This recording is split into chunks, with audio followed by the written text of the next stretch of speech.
What's up, y'all? I'm back here with another market update. As everyone heard yesterday, they did lower the Fed funds rate, but as predicted, the 10-year ended up going up. A lot of people are confused when they lower the rate, and they think that it's the mortgage rate goes down. It's the 10-year Treasury yield is actually what's more connected to the mortgage rate. And unfortunately, it dipped down below 4 for a couple seconds and then shot right back up where it's at now, 4.1%.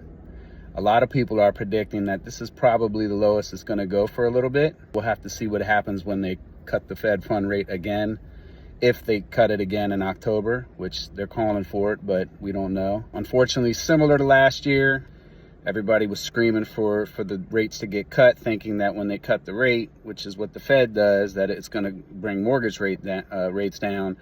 Unfortunately, it didn't do that. For a split second it did, but they ended up, the 10-year Treasury yield bounced back. But rates are lower than they have been over the past couple years. We're at 6.15 last I checked. It might have went up a little bit.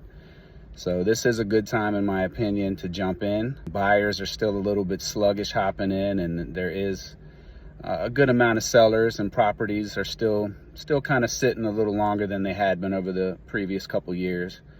So I expect as we go into the colder months, with the rates being down, and I don't see a bunch of buyers with school starting back up and it being, the slower part of the year, flying back into the market, in my opinion, it's a great time to buy. Thanks for having me.